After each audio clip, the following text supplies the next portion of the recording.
Assalamualaikum warahmatullahi wabarakatuh.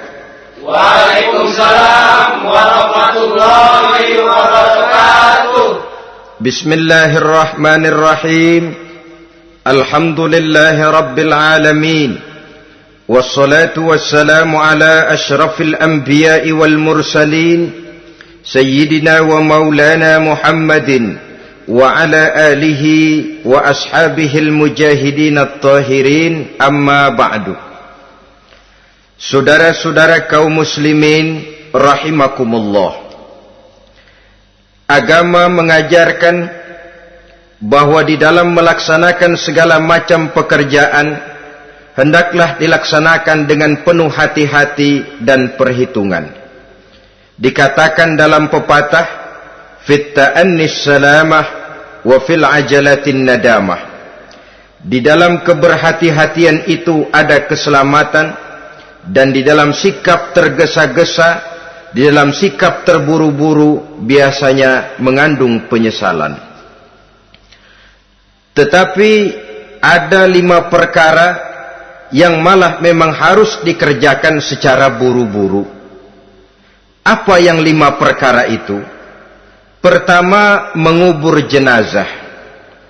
Tidak baik kalau jenazah itu disemayamkan sampai 2-3 hari di rumah. Dan yang lebih baik mengubur jenazah itu adalah di tempat di mana dia meninggal. Contohnya adalah baginda Nabi. Beliau kelahiran Mekah. Beliau wafat di Madinah, maka di Madinah itulah beliau dimakamkan dan bukan di kota Mekah. Karena prinsipnya agama menginginkan kemudahan dan tidak menginginkan kesukaran. Hal kedua yang harus dikerjakan dengan segera ialah mengawinkan anak perempuan. Apabila kita mempunyai anak perempuan, sudah sampai usianya untuk memasuki ambang pintu pernikahan, dan dia sudah minta untuk dinikahkan, maka segeralah orang tua menikahkannya atau mengawinkannya. Sebab biasanya anak perempuan, apalagi di zaman sekarang, kalau tidak segera dikawinkan oleh orang tuanya, dikhawatirkan dia akan kawin sendiri. Dan itu tentu akhirnya akan merepotkan kedua orang tuanya. Hal ketiga yang harus dikerjakan dengan segera dan buru-buru ialah membayar hutang. Apabila kita sudah berhutang kepada seseorang dan sudah ada uang untuk membayarnya, bersegeralah untuk membayar. Sebab kalau ditunda besok, lusa atau hari minggu depan, dikhawatirkan uangnya akan terpakai untuk kepentingan-kepentingan yang lain, dan hutang akan tetap tinggal hutang, tidak pernah terbayar adanya. Hal keempat yang harus disegerakan ialah menghidangkan makanan untuk orang musafir yang kebetulan menjadi tamu di rumah kita. Dan hal yang kelima yang harus dilakukan dengan buru-buru, dengan segera, bertaubat apabila mengerjakan perbuatan dosa. Hal kelima inilah yang akan kita bicarakan pada pertemuan kita kali ini, yaitu tentang taubat kepada Allah Subhanahu wa ta'ala. Taubat berasal dari kata-kata taba yatubu, yang isim masdarnya adalah taubatan. Artinya sama dengan roja'a yarji'u, ada ya'udu, pulang atau kembali. Bertobat maksudnya kembali dari yang dilarang oleh Allah. Kalau dalam perjalanan hidup ini kita suka menerjang larangan-larangan Allah, melaksanakan apa-apa yang dilarang olehnya, maka taubat artinya meninggalkan larangan-larangan itu dan kembali kepada apa yang diperintah oleh Allah Subhanahu wa ta'ala. Kenapa taubat ini harus disegerakan? Karena makhluk bernama manusia ini sulit melepaskan diri dari dosa dan salah. Nabi bersabda, kullu bani Adam khatta'un wa khairul khatta'ina tawwabun. Setiap anak Adam, yakni setiap manusia, pasti mempunyai dosa dan kesalahan. Dan sebaik-baik orang yang mempunyai dosa dan kesalahan ialah orang yang segera bertaubat. Dengan kata lain, orang yang baik sesungguhnya bukanlah orang yang tidak punya salah, karena tidak ada orangnya yang tidak punya salah. Tetapi orang yang baik adalah orang yang apabila melakukan kesalahan, dia segera sadar, dijadikannya kesalahan itu sebagai pelajaran untuk tidak diulanginya lagi pada masa-masa yang akan datang. Inilah yang digambarkan oleh Allah Subhanahu wa taala dalam surah Ali Imran ayat 135.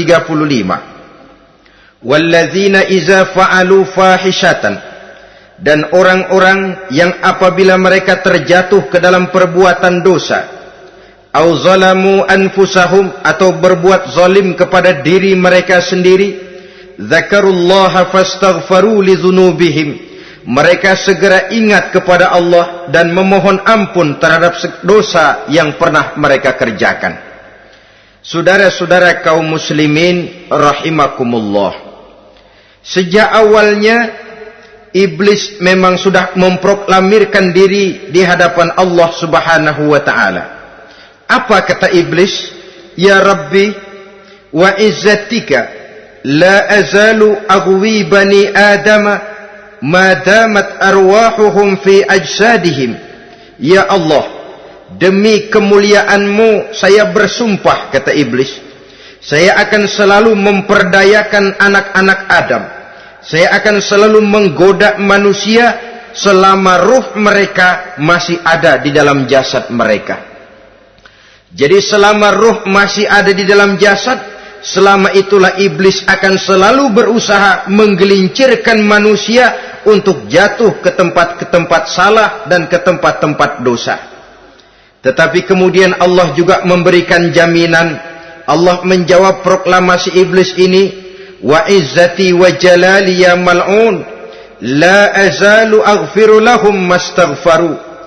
Demi kehormatanku, demi kemuliaanku, hai mal'un, hai yang terkutuk, hai iblis, kalaupun engkau selalu memperdayakan manusia, kalaupun engkau selalu menipu dan menggoda mereka sepanjang ruh mereka masih ada di dalam jasad, aku akan senantiasa memberikan ampun kepada mereka sepanjang mereka memohonkan ampun kepadaku. Inilah jaminan dari Allah Subhanahu wa ta'ala. Saudara-saudara kaum muslimin rahimakumullah, oleh karenanya apabila kita berbicara tentang taubat, artinya kita berbicara tentang tingkah laku kita dalam kehidupan sehari-hari.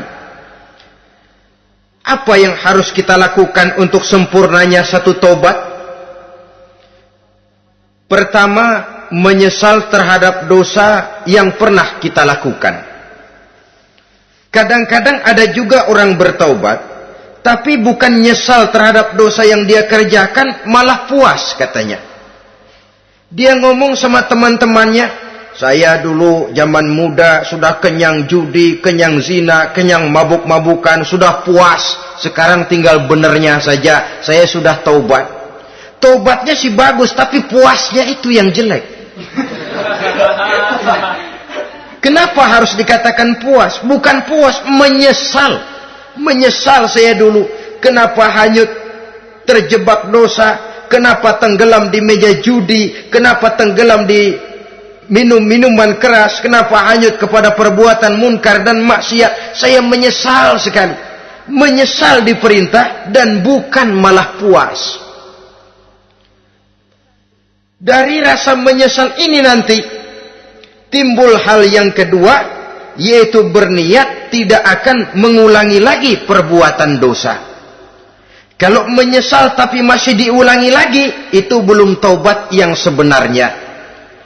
Saya kapok, menyesal, tidak mau minum minuman keras lagi. Besok tidak ada minuman keras, malah pusing, nyari kesana kemari. Itu belum taubat yang sebenarnya. Jadi setelah menyesal, berniat tidak akan mengulangi lagi perbuatan dosa itu. Kalau menyesal tapi masih diulanginya lagi, itu sama saja dengan main-main. Saudara-saudara kaum muslimin rahimakumullah, Barangkali itu yang orang namakan dengan taubat sambal namanya. Kita kalau makan nasi pakai sambal, pedesnya bukan main, repot, marah, ngomel. Gila, sambal pedes bukan main, taubat sama sambal. Tobat sama sambal katanya. Tapi 2-3 hari kemudian dia makan lagi, nggak ada sambal, nyari. Kemarin sudah taubat, 2 hari kemudian malah nyari. Ini bukan taubat yang sebenarnya. Penyesalannya tidak diiringi dengan berniat untuk tidak mengulangi perbuatan dosa itu selama-lamanya. Saudara hadirin, kita sudah taubat, tidak mau lagi minum minuman keras. Datang teman, minum ya? Enggak mau. Kenapa? Saya sudah taubat. Yang benar, benar. Kalau dibayarin, udah. Jadi rupanya taubatnya itu cuma karena nggak ada yang bayarin. Begitu datang yang bayarin, berangkat lagi. Itu belum lagi merupakan taubat yang sebenarnya.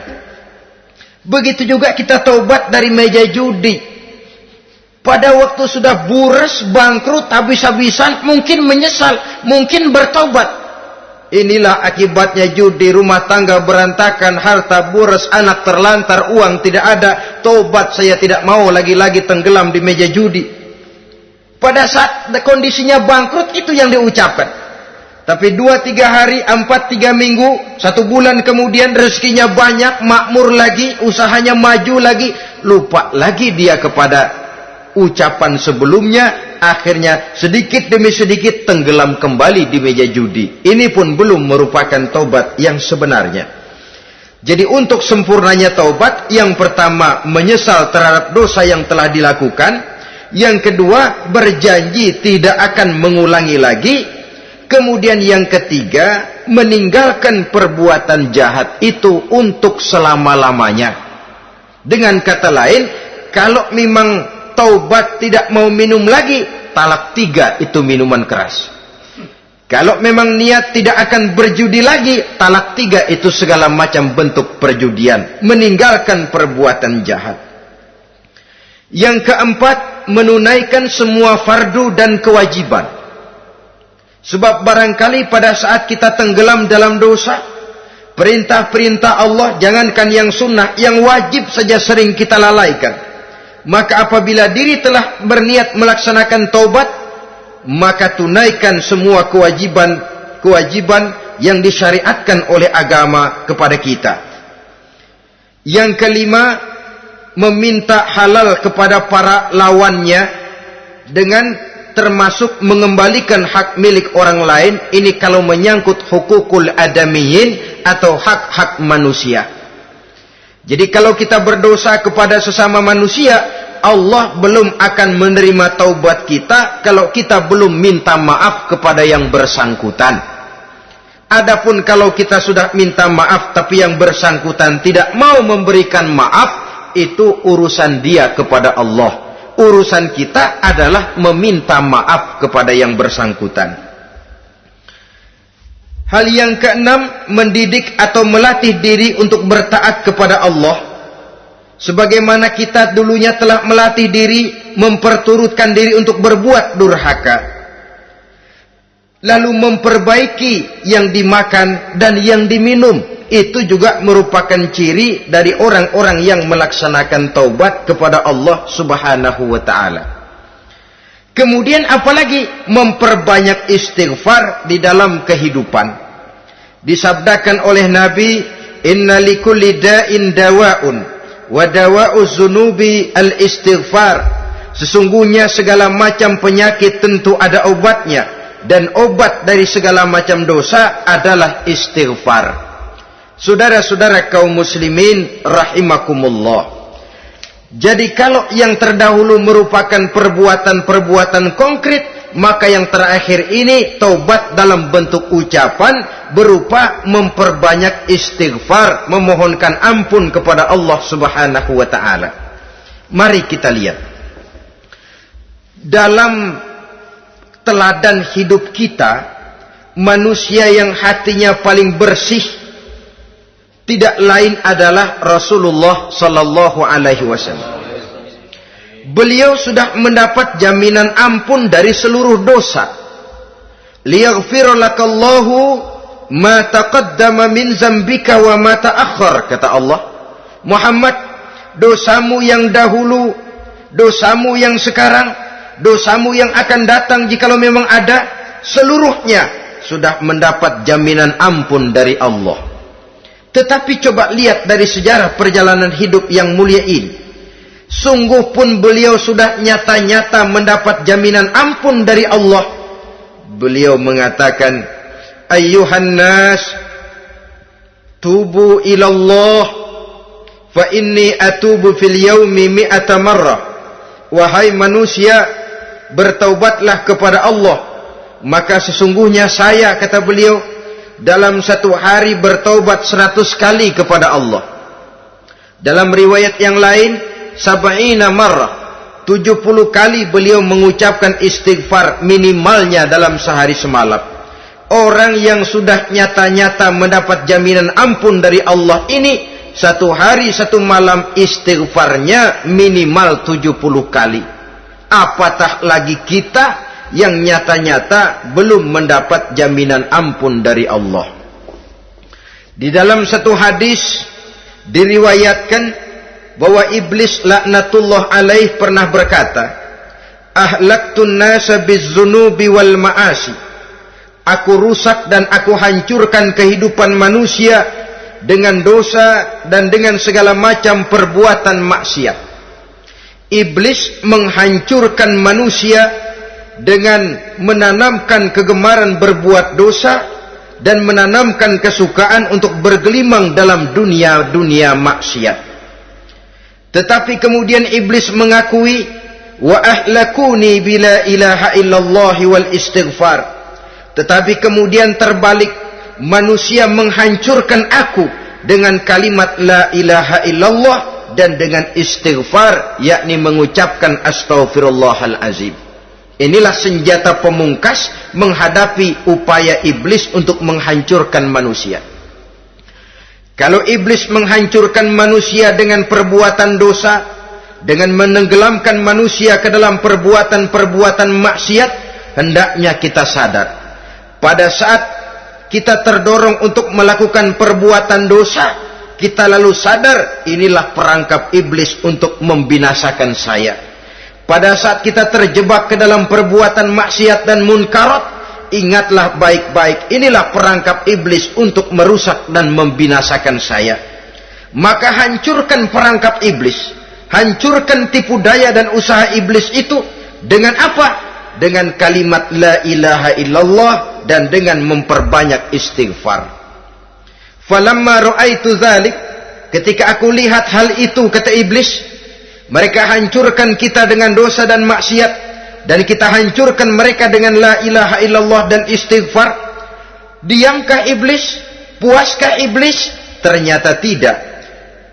Apabila aku lihat usaha manusia itu, ahlaktuhum bil huda, ahlaktuhum bil hawa, wahum yahsabuna annahum muhtadun. Apabila mereka hancurkan aku dengan la ilaha illallah dan istighfar, maka aku kembali menghancurkan mereka dengan mempergunakan hawa nafsu, sehingga mereka menyangka bahwa mereka adalah orang-orang yang mendapat petunjuk. Ditanamkan dalam diri kita perasaan bahwa kitalah orang yang paling benar. Itu pun tipu daya iblis. Maka orang pintar itu baik, tapi merasa pintar itu jelek. Orang benar itu bagus, tapi merasa benar itu tidak baik. Karena biasanya orang kalau sudah merasa benar, lalu cenderung untuk menganggap orang lain tidak benar. Kalau sudah begitu, dia akan mengklaim diri, sayalah orang yang paling benar, yang lain tidak benar semuanya. Itu termasuk perangkap iblis juga. Setelah kita gempur mereka dengan kalimat tahlil dan dengan kalimat istighfar. Saudara-saudara kaum muslimin rahimakumullah, Allah Maha Pengasih dan Maha Penyayang. Ia akan mengampunkan perbuatan yang bersifat salah dari manusia. Hanya manusia saja yang kadang-kadang bodoh, tidak mau mengampuni dan memaafkan dirinya sendiri, dengan membiarkan dirinya terseret berlarut-larut dalam dosa tanpa keinginan untuk bertaubat. Sepanjang nafas belum sampai di tenggorokan, sepanjang matahari masih terbit di sebelah timur dan terbenam di sebelah barat, sepanjang itu Allah masih akan menerima taubat seorang hamba. Innallaha yaqbalu taubatal abdi ma lam yugharghir. Allah akan senantiasa menerima taubat seorang hamba sebelum nafasnya sampai di tenggorokan. Apabila nafas sudah sampai di tenggorokan, maka taubat sudah terlambat adanya. Lalu yang konkret di dalam kehidupan ini, apa ciri-ciri dari orang yang melaksanakan taubat itu? Seorang ahli hikmah berkata, pertama, orang yang taubat itu kelihatan bahwa dalam kehidupan ini dia mampu menjaga lidahnya dari ucapan yang berlebih-lebihan, dari ucapan yang tidak ada manfaatnya, dari ucapan yang mengandung dosa, namimah, mengadu domba, dan ucapan-ucapan yang merugikan orang lain. Orang yang taubat kelihatan dari lidahnya. Ini yang konkret. Yang kedua, orang yang taubat itu cirinya tidak ada lagi rasa dengki di hatinya. Tidak ada keinginan untuk membenci dan memusuhi orang lain. Kenapa? Dia sudah sibuk memikirkan kekurangan dirinya sendiri. Sehingga tidak ada waktu lagi untuk mengorek-ngorek, mencari-cari aib dan kekurangan pada diri orang lain. Ini makna ucapan Nabi, tuba liman syaghalahu aibuhu an uyubin nas. Beruntunglah orang yang kekurangan pada dirinya menyebabkan dia cukup sibuk sehingga tidak sempat mencari-cari dan mengorek-ngorek aib dan kekurangan orang lain. Berbeda dengan orang yang masih jauh dari sikap taubat. Selalu berusaha mencari dan mengorek-ngorek kekurangan orang lain, sementara aib dan kekurangan dirinya diumpetin. Ini namanya ilmu kancil. Orang lain disorotin, dia ngaling, ngumpet. Kerjaannya apa? Monten orang lain saja. Dia sendiri tidak mau diponten dan tidak mau memonten dirinya. Akibatnya apa? Sikap introspeksi tidak ada. Sikap mawas diri hilang. Sikap melihat, bercermin terhadap pribadinya sendiri hilang. Yang ada cuma menilai orang lain saja. Jadi adapun orang yang sudah bertaubat ini, di hatinya tidak ada dengki. Melihat orang lain mendapat nikmat, alhamdulillah, dia ikut bersyukur. Lain dengan orang yang jauh dari taubat. Tetangganya dapat nikmat, dia meriang. Tidak senang hatinya melihat orang lain senang. Orang melarat malah tepuk tangan. Saudara hadirin yang saya muliakan, orang yang semacam ini pada hakikatnya selalu disiksa oleh perasaannya sendiri. Kalau tetangganya yang kaya, ditanya kemana dukunnya. Tapi kalau tetangganya jatuh melarat, dia tepuk tangan, gembira bukan main. Lain dengan orang yang sudah bertobat, hasud itu hilang dari dirinya. So hasud inilah yang akan memakan kebaikan yang kita kerjakan. Kata Nabi, hasud itu bisa memakan kebajikan seperti api memakan kayu bakar. Allahu Akbar. Puasa kita, zakat kita, sholat kita, habis keropos dimakan oleh sifat hasud. Tidak terasa, tapi begitu kita punya sifat dengki kepada orang lain, maka sholat kita dimakan oleh dengki tadi, puasa kita dimakan oleh dengki tadi, segala macam kebaikan yang kita kerjakan dihabis dimakan oleh si dengki tadi, seperti api memakan kayu bakar, cepat sekali. Itulah sebabnya bagaimanapun banyak kebaikan yang sudah kita kerjakan, jangan bangga dan jangan lalai. Sebaliknya, bagaimanapun besar dosa dan kesalahan yang pernah kita lakukan, jangan putus asa dari rahmatnya Allah Subhanahu wa ta'ala. Jadi yang kedua, ciri orang yang bertaubat, di hatinya tidak ada dengki dan tidak ada rasa ingin memusuhi orang lain. Dia berhadapan dengan setiap orang dengan modal husnuzon, baik sangka kepada Allah.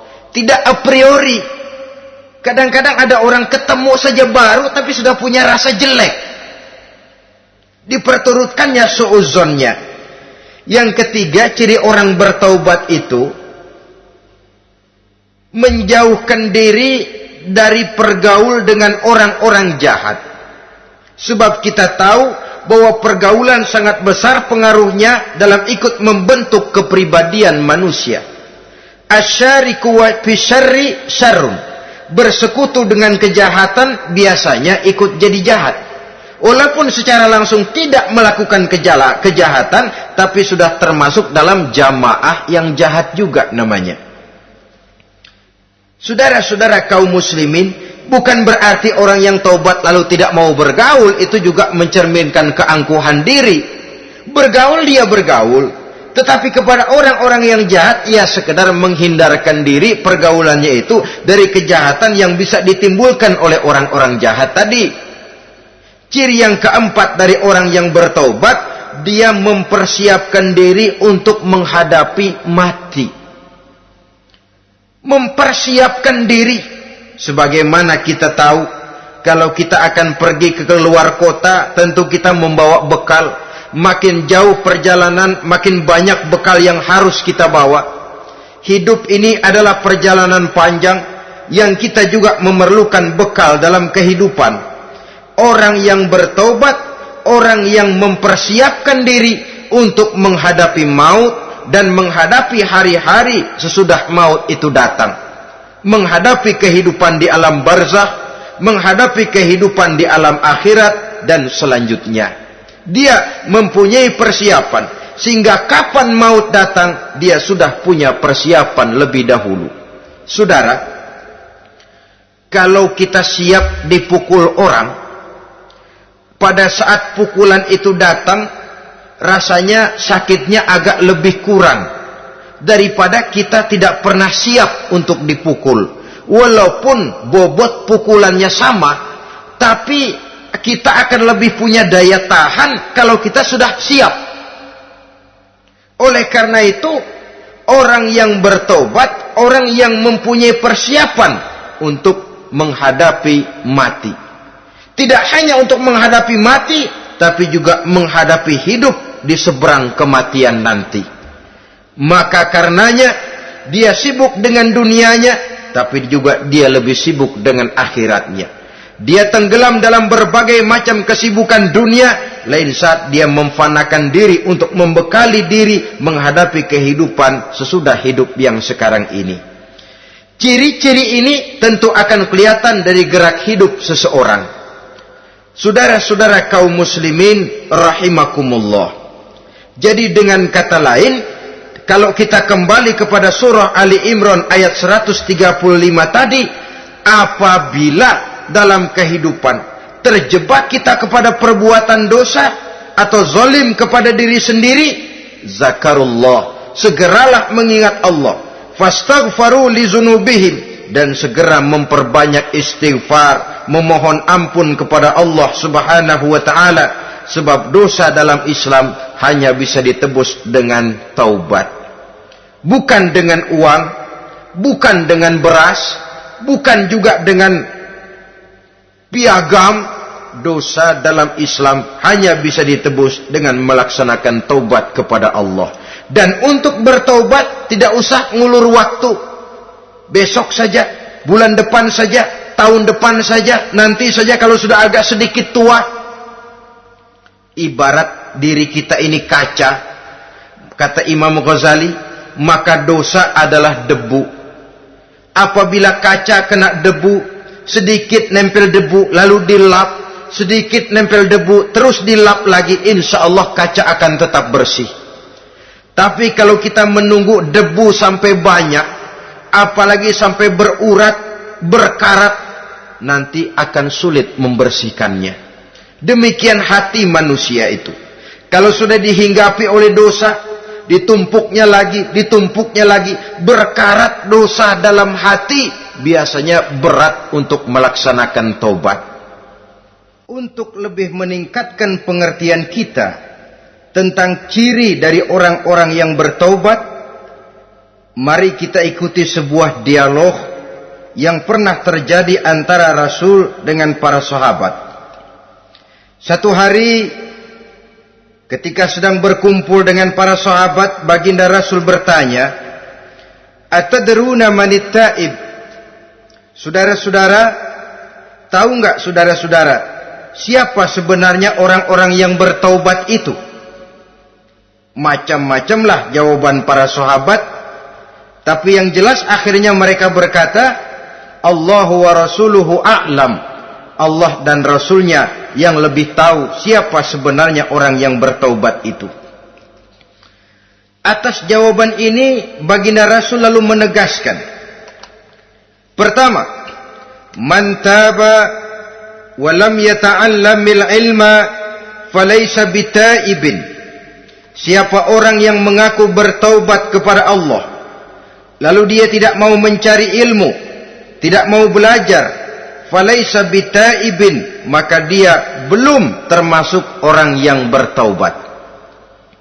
Jadi di sini jelas bahwa bukan hanya dari dosa kita bertaubat, juga bertaubat dari kebodohan. Dalam arti tidak membiarkan diri kita bodoh terus menerus. Dengan bahasa anak sekarang, bodoh tapi betah.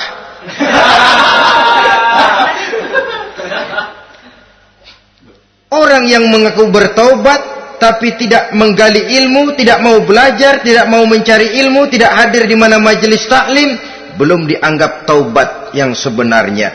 Jadi grafik orang yang taubat itu kelihatan dari kesungguhannya mencari ilmu, menghadiri majelis taklim, menghadiri kuliah-kuliah, ceramah-ceramah dan diskusi-diskusi keagamaan. Rakus dia dengan ilmu pengetahuan agama, sehingga dengan ilmunya taubatnya semakin mantap. Ini ciri yang pertama. Lalu beliau bersabda lagi, wa man taba walam yazdad fil ibadati falaysa bitaibin. Barang siapa yang mengaku bertaubat tapi ibadahnya tidak tambah-tambah, maka dia belum termasuk orang yang taubat. Orang yang bertaubat ada grafik peningkatan ibadahnya. Jadi kalau mulutnya taubat, minta ampun, tapi ibadahnya gitu-gitu aja, belum merupakan taubat yang sebenarnya. Jadi pada saat dia melaksanakan taubat, memproklamirkan diri untuk kembali ke jalan Allah, nilai ibadahnya meningkat. Kalau sholatnya tadinya cuma sekedar yang wajib-wajib saja, setelah dia taubat bertambah melaksanakan yang sunnah, rawatibnya, qobliyah, ba'diyahnya, atau kemudian nawafilnya berupa tahajud, hajat, duha, istikharah, dan solat-solat sunnah lainnya. Jadi kelihatan dari peningkatan ibadahnya. Ini ciri yang kedua. Yang ketiga kata Nabi lagi, wa man taba wa lam yardal khusama falaysa bitaibin. Barang siapa yang mengaku bertaubat kepada Allah, tapi dia tidak bisa meridhoi musuh-musuhnya, maka belum lagi dia dianggap orang yang bertaubat. Meridhoi, memaafkan musuh. Saudara, memberi maaf itu lebih sulit daripada minta maaf. Tapi memberi maaf lebih mulia daripada minta maaf. Minta maaf gampang, memberi maaf yang sulit. Karena itu orang yang memberi maaf menunjukkan jiwa yang lebih luhur daripada orang yang minta maaf. Sebab apa? Posisi orang yang memberi maaf kan posisi orang yang menang. Biasanya dalam posisi menang orang gampang congkak dan sombong. Orang datang minta maaf kepada kita, lalu timbul keseganan. Iya, minta maaf sih gampang. Memberi maaf itu yang sulit, tapi itu yang sangat dianjurkan, dan itu merupakan ciri dari orang-orang yang bertaubat. Lalu apalagi? Wa man taba wa lam yughayyir libasahu wa zinatahu falaysa bitaibin. Barang siapa yang mengaku bertaubat tetapi pakaian dan perhiasannya tidak berubah, maka dia belum lagi dianggap bertaubat. Orang bilang pakaian memang kulit, yang penting isi. Tetapi bagaimanapun kulit mencerminkan isi. Dari pakaian kita bisa mengkaji kepribadian seseorang. Saya berpendapat bahwa pakaian penting, kulit juga penting. Kulit penting, isi penting. Kulit tanpa isi tidak ada artinya. Isi tanpa kulit juga meragukan orang. Wah, yang penting kan isinya, kulitnya gimana saja. Saya mau tanya, saudara dapat duren di jalanan, isi aja nggak ada kulitnya. Kira-kira dimakan nggak duren itu? Paling kurang akan menimbulkan keraguan. Jangan-jangan sudah dicampur racun ini. Jadi dengan demikian orang yang bertaubat ini kelihatan dari cara berpakaian, cara berhias diri, tidak over. Dia kembali kepada fungsi berpakaian. Dalam Islam kan sesungguhnya fungsi pakaian itu yang paling utama. Pertama, nutup aurat. Itu ukurannya. Yang kedua, pantas. Yang ketiga, baru soal mode. Di zaman kita sekarang terbalik. Mode nomor 1, pantas belakangan, nutup aurat apa tidak nomor 16.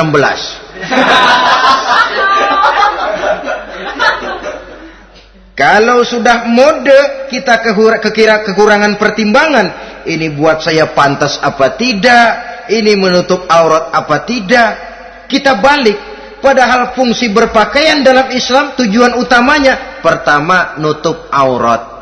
Biar modenya mutaakhir ciptaan Pierre Cardin sekalipun, kalau memang tidak nutup aurat, ya hukumnya masih belum berpakaian. Atau juga ukuran yang kedua, pantas. Yang orang lain pantas kita pakai, belum tentu kita pantas. Kita kadang-kadang kehilangan pertimbangan. Lihat iklan bintang film memakai pakaian yang begini bagus, lalu kita pakai saja. Ya tentu namanya bintang film. Kadang-kadang pakaian untuk show dipakai buat kondangan. Akhirnya habis sekampung orang nonton dia. Ya nggak pantas toh, nggak wajar. Saudara hadirin yang saya muliakan, orang yang bertobat kelihatan dari pakaian dan perhiasannya. Kalau sudah memakai perhiasan, ya sekedarnya saja. Tidak lalu dengan niat supaya orang tonton, supaya orang lihat, supaya orang tahu dia kaya, supaya timbul decak kagum, asal dia lihat orang lalu wah. Kalau sudah diwahi lalu senang. Saudara hadirin yang saya muliakan, kemudian kata Nabi lagi, wa man taba wa lam yubaddil ashabahu falaysa bitaibin. Siapa yang mengaku bertaubat tapi pergaulannya dari itu ke itu saja, seperti itu juga, tidak mengalami perubahan, maka dia belum lagi dianggap bertaubat. Kalau taubat kita dari judi, jangan bergaul lagi dengan penjudi. Dalam arti jangan berkumpul di majelis judi. Ah, saya sih udah tobat nggak main judi, tapi ngumpulnya di situ terus.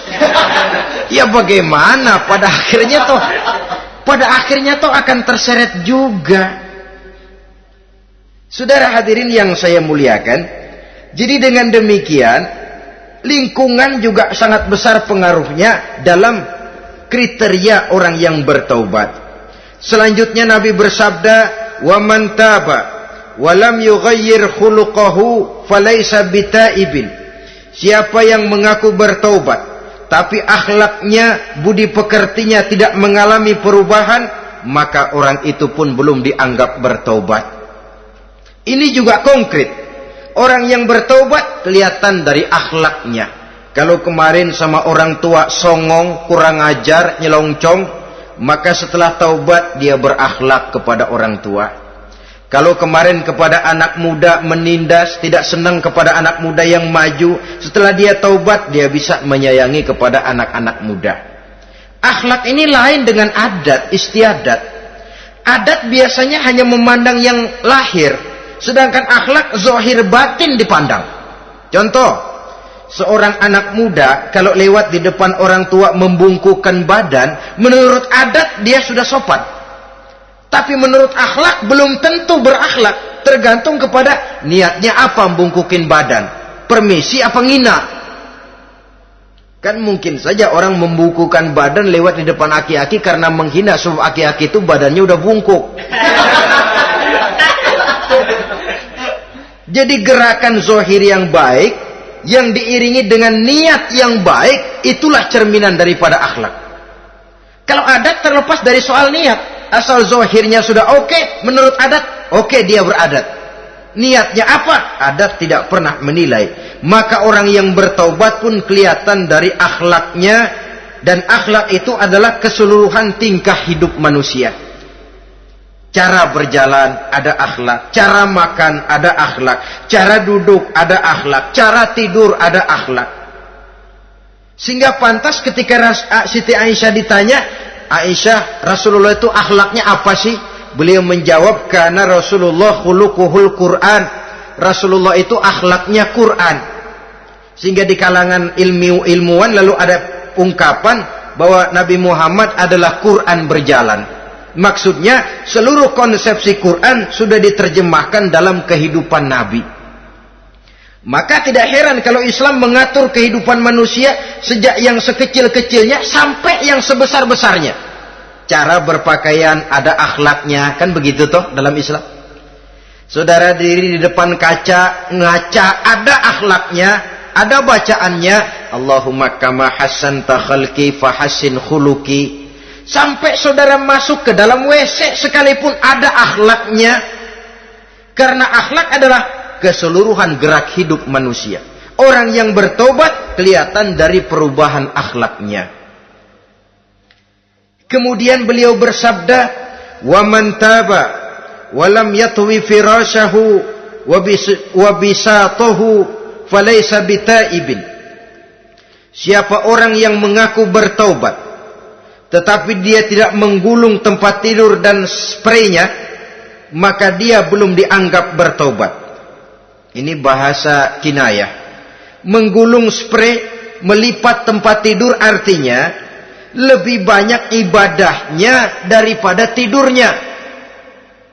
Kalau ngaku taubat tapi sehari 24 jam, 22 jam tidur, cuma 2 jam ibadah, ya belum mencapai kriteria itu. Dengan kata lain, orang apabila sudah memproklamirkan diri untuk taubat, menyingsingkan lengan baju, melipat spray, menggulung tempat tidur. Bukan berarti dia tidak tidur-tidur, tetapi bersiap diri untuk melaksanakan ibadah yang pada saat dia terjebak dalam dosa, sudah banyak ibadah yang ditinggalkannya. Saudara-saudara kaum muslimin rahimakumullah. Kemudian beliau bersabda pula, "Wa man taba wa lam yatasaddaq falaysa bitaibin." Barang siapa yang mengaku bertobat, kemudian dia tidak menyedekahkan karunia yang diberikan Allah kepadanya, maka taubatnya belum lagi dianggap taubat yang sebenarnya. Faman istabana minal abdi hazihil khisal fahuwa taibun haqqa. Apabila nyata tanda-tanda ini pada diri seorang hamba, maka barulah taubatnya dinamakan taubat yang sebenarnya. Jadi untuk taubat itu ada 2 jalan yang bisa kita tempuh. Pertama, taubat dengan lisan, taubat dengan ucapan. Dalam artian apa? Memperbanyak istighfar. Istighfar yang mana? Yang mana yang mungkin saja. Kalau waktunya sempit, ya istighfar yang pendek-pendek. Astaghfirullah, astaghfirullah, astaghfirullah. Mau yang lebih panjang, astaghfirullahalazim allazi la ilaha illa huwal hayyul qayyum wa atubu ilaih min jami'il ma'asi waz zunub la haula wala quwwata illa billahil aliyyil azim. Ada waktu yang lebih panjang lagi membaca sayyidul istighfar. Tiap kali berbuat jahat, tiap kali diiringi dengan istighfar. Nah, ini yang bisa runtuh dengan istighfar ini dosa apa? Dosa yang ringan, dosa yang biasanya dilakukan oleh panca indera kita. Mata ini dosa mata, insya Allah bisa runtuh dengan istighfar. Ngelihat yang haram, cepat nunduk, astagfirullah. Habis nunduk, jangan ngeliatin lagi.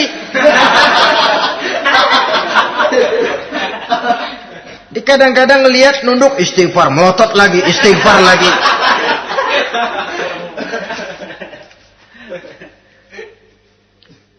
Saudara hadirin yang saya muliakan, kata Imam Ali, nazratul ula laka wasaniyatu alaika. Ini dalam menjaga mata.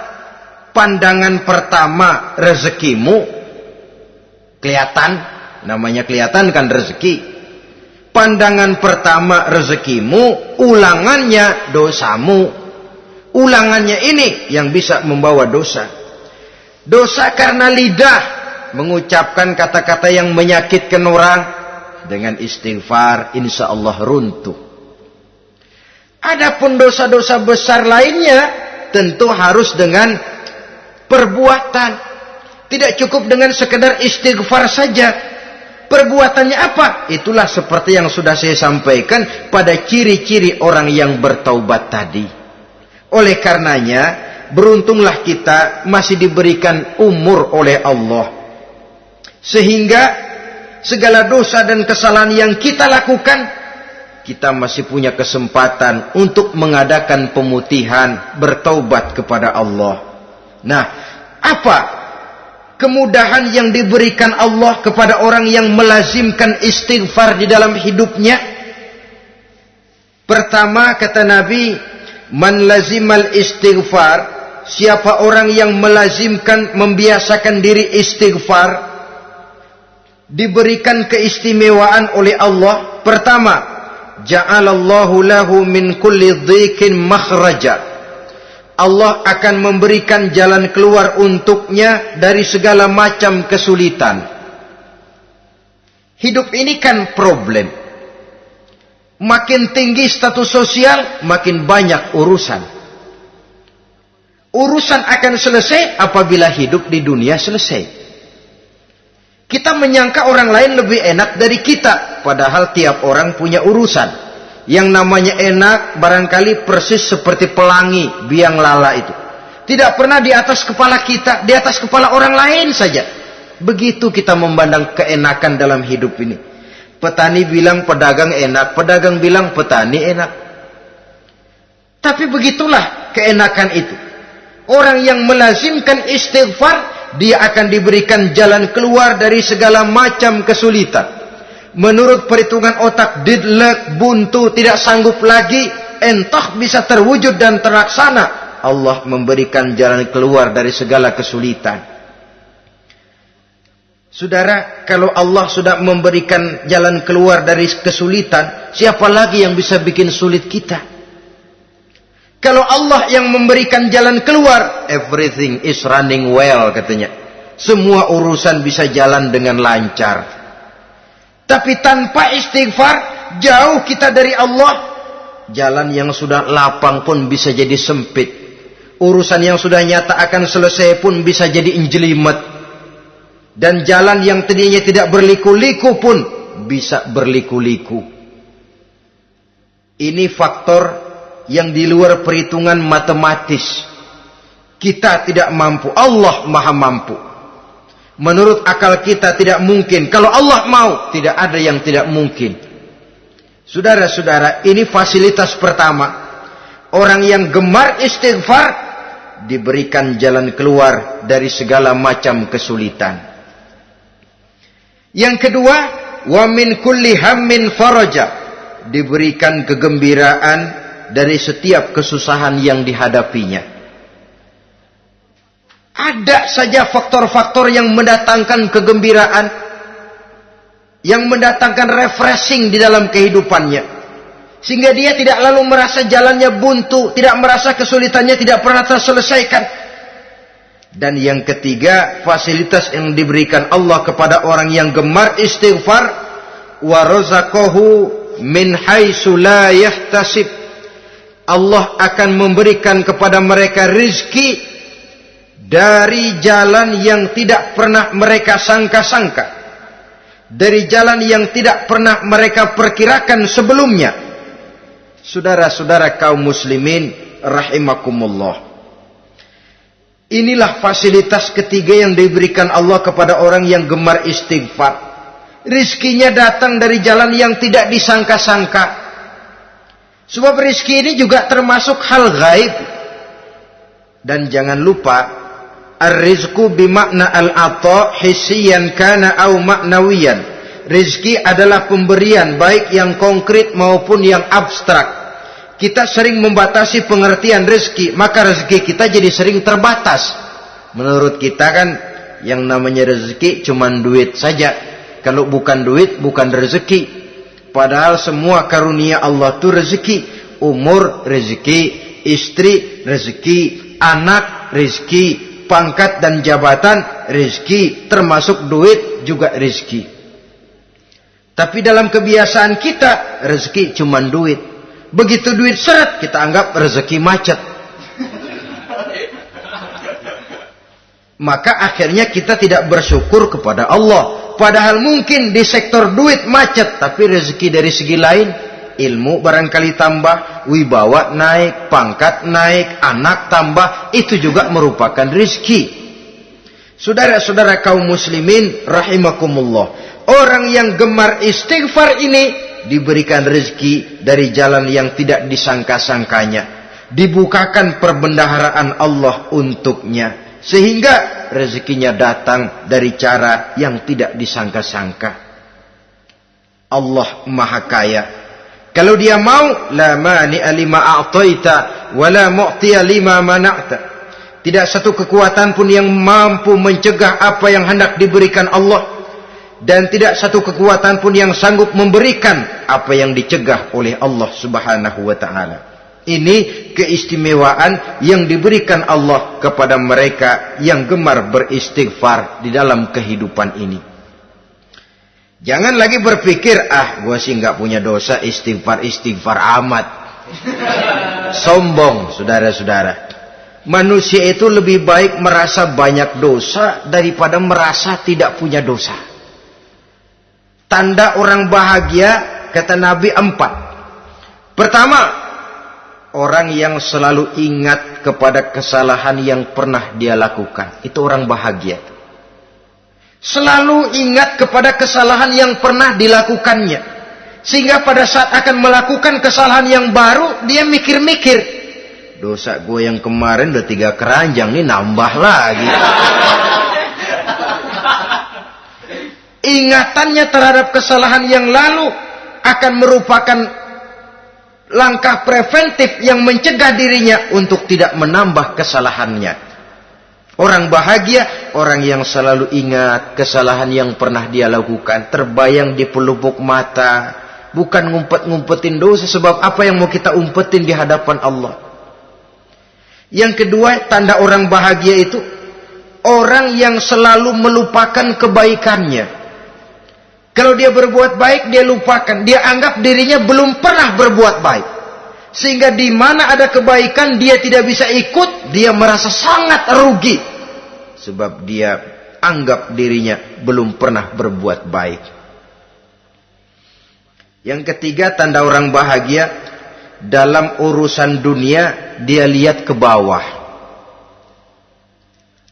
Sehingga timbul rasa syukurnya. Bahwa kalau dia sengsara masih banyak yang lebih sengsara dari dia. Bahwa kalau dia miskin masih jauh lebih banyak yang miskin dari dia. Bahwa kalau dia menemui kesulitan masih banyak yang jauh lebih sulit dari dia. Dengan cara itu jiwanya akan lapang, hidupnya akan tenang, dan dia tidak pernah ingkar kepada nikmat yang diberikan Allah. Sebaliknya yang keempat, tanda orang bahagia itu dalam urusan akhirat dia lihat ke atas. Dunia, lihat yang bawah. Akhirat, lihat yang atas.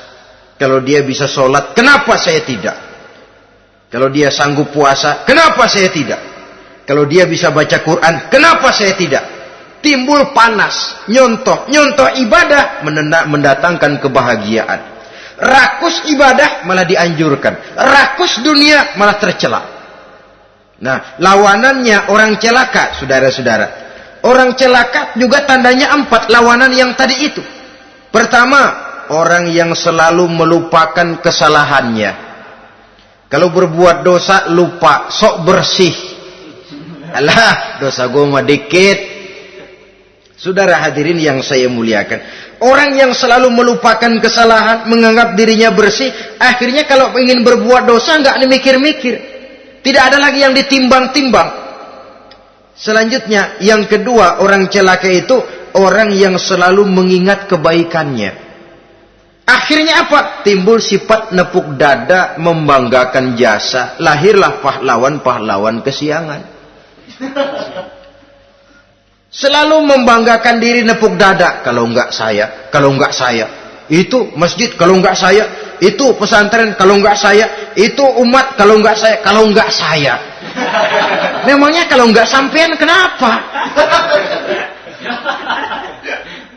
Orang yang celaka adalah orang yang selalu menghitung-hitung kebaikan yang pernah dikerjakannya.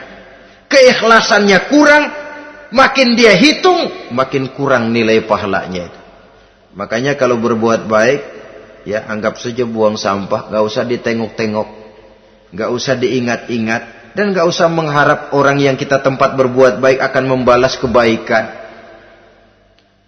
Saudara hadirin yang saya muliakan, yang ketiga tanda orang celaka dalam urusan dunia, ngelihatnya ke atas. Panasnya timbul, syirik dan dengkinya naik, rakusnya jadi.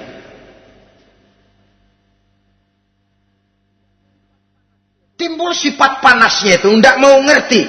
Kalau tetangga saya bisa beli kulkas, kenapa saya tidak? Kalau tetangga saya bisa beli motor, kenapa saya tidak? Kalau tetangga saya bisa beli mobil, kenapa saya tidak? Gaji nggak cukup, tuyul piara.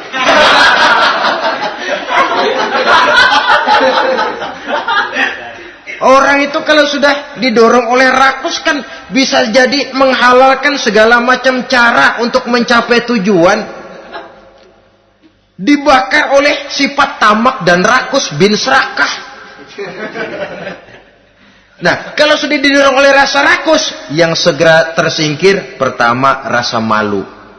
Orang kalau sudah rakus nggak ada malunya, rasa malunya hilang. Padahal syarat jadi orang itu kan kalau punya rasa malu. Nggak punya rasa malu, kurang syarat jadi orang. Akan bagaimana jadinya masyarakat, bahkan bangsa dan negara, kalau rakyatnya sudah tidak punya rasa malu. Yang kedua, rasa takut hilang, terutama takut kepada Allah. Sirna sama sekali. Sudah tujuan menghalalkan cara. Yang keempat, tanda orang celaka dalam urusan akhirat, lihatnya malah ke bawah. Kenapa kamu enggak sholat? Itu bapak anu yang tuaan, enggak, saya enggak lagi. Kenapa ngelihatnya mesti kepada yang begitu? Sehingga lalu tidak ada gairah untuk mencontoh. Saudara-saudara kaum muslimin rahimakumullah, walaupun serba singkat oleh karena terbatasnya ruang pembicaraan ini, mudah-mudahan bisa memberikan gambaran sepintas tentang ciri-ciri orang yang bertaubat. Dengan harapan, marilah kita menjadi orang yang bertaubat sebenarnya dengan ciri menyesal terhadap dosa yang pernah kita lakukan, meninggalkan perbuatan jahat, dan berjanji tidak akan mengulangi lagi perbuatan jahat itu. Kalau dia menyangkut hak-hak manusia, maka hak itu harus kita kembalikan, dan kepada yang bersangkutan kita harus meminta maaf.